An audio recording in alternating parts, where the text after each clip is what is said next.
है इस बार फिर एक बार मोदी सरकार बनेगी और अब की बार 400 पार का जो है वो लक्ष्य भारतीय जनता पार्टी ने लिया है। और सब लोगों के मन में इतना उत्साह है कि जिस उम्मीद से भारत के देश ने आजादी प्राप्त की और उन सपनों को पहली बार हकीकत में बदलते हुए लोगों ने देखा 2014 के चुनाव के बाद, और लगातार देश ने जिस प्रकार से तरक्की की और अपनी विरासत पर भी गौरव किया, वो सबके मन में मस्तिष्क में अच्छे से छाया है। और यही रास्ता 2047 तक विकसित राष्ट्र बनाने का भारत ने तय किया है।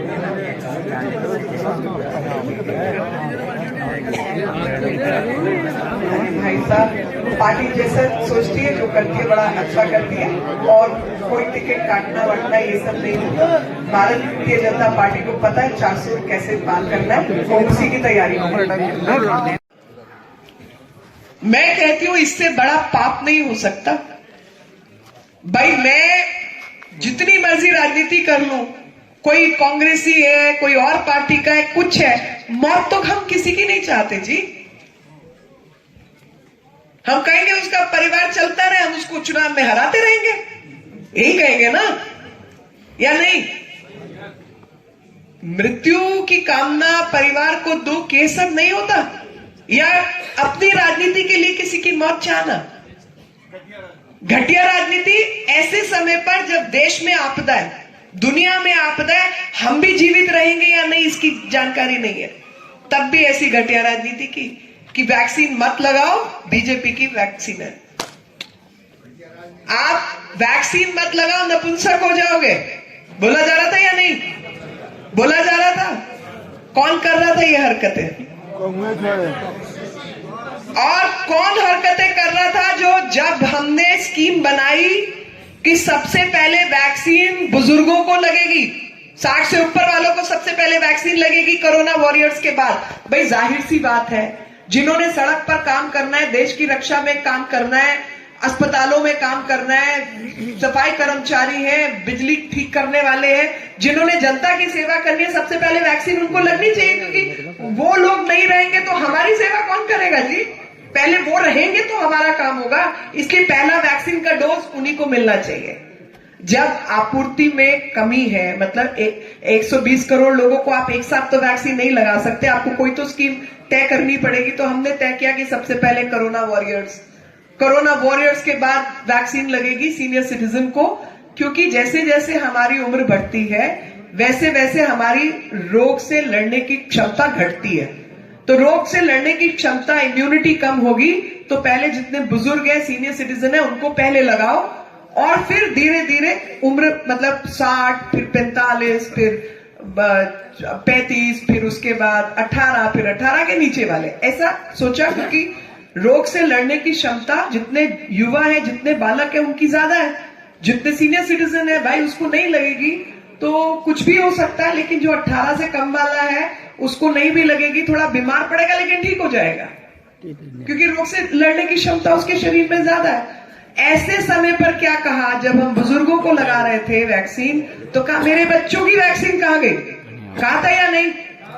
याद कर लो जी, कहा था या नहीं? कहा था। ऐसे घटिया लोगों को आप भूलेंगे? अरे अच्छे से जवाब दो ताकि दिल्ली तक आवाज जाए। भूलेंगे? नहीं भूलेंगे। चुनाव में खास तौर पर याद रखेंगे। पहले भारत की सरकार खरीदेगी, भारत की जनता की जरूरत पूरी करेगी, उसके बाद आपको इजाजत होगी ये वैक्सीन कहीं भी बेचने की। नतीजा देखिए, भारत ने अपनी पीछे भाई साहब कह रहे थे बेस्ट वैक्सीन बनाई, हमने सबसे शानदार वैक्सीन बनाई। मैंने कहा था ना मैं आऊंगी आपकी बात पे। तो सबसे शानदार, दुनिया की सबसे शानदार वैक्सीन में से भारत की ये 2 वैक्सीन हैं, जिसको मान्यता देने में तकलीफ हुई, सब तकलीफें हमने झेली। और आपको खुशी होगी जानकर कि CSIR की जो लैब और अन्य वैज्ञानिक जो इसमें लगे हुए थे काम पे, उसमें 70% महिलाएं थी। भाई हम सबकी जान बचाने वाली मातृशक्ति थी। जो नर्चरिंग की शक्ति है वो बहनों के पास ही है, माओं के पास ही होती है। तो सबको बचाने का काम भी उन वैज्ञानिकों ने किया जो कि भारत की मातृशक्ति के रूप में दुनिया को दिखाया कि भारत की महिलाओं की क्या ताकत है, क्या शक्ति है हमारी। 5801 डोज, मेरे जैसों ने लगाए 2 डोज, कितने हो गए प्रति व्यक्ति? 8 से 10,000 प्रति व्यक्ति। और जिन्होंने लगाए 3, वो 12 से 15,000, सीधा 13-15,000 के बीच का सौदा हो गया ना। आप ये बताओ कि 120 करोड़ के कितने पैसे हो गए? आपके यहाँ सीट कितनी बढ़ गई है मेडिकल कॉलेजेस की, नर्सिंग कॉलेजेस की। आपके यहाँ पे आयुष्मान भारत। सपने नहीं, हकीकत को बुनते हैं, और क्योंकि हकीकत को बुनते हैं इसलिए लोग मोदी को चुनते हैं। और ये हकीकत क्या है? ये हकीकत है 2014 से पहले का भारत। वो हकीकत कि जब 2014 से 24 का भारत हम याद करते हैं तो कहीं ना कहीं 14 से पहले के भारत को भूल जाते हैं। 14 से पहले का भारत अगर वैसा नहीं होता जैसा कि वो था, तो शायद मेरे जैसे लोग राजनीति में भी नहीं आते। हम जैसे लोग राजनीति में आए क्योंकि देश में ऐसा लगता था कि सही राजनीति का अकाल हो, देश की तरक्की का अकाल हो, और उसी अकाल की पूर्ति करने के लिए हम जैसे लोगों को, आप जैसे लोगों ने चुनकर भेजा। और चुनकर भेजा ऐसी विपत्ति की स्थिति थी कि देश के अंदर हर रोज खबर बनती थी, इस चीज में घोटाला, उस चीज में घोटाला, यहां घोटाला, वहां घोटाला, खनन घोटाला, आकाश घोटाला, पाताल घोटाला, 7 घोटाले पे घोटाला।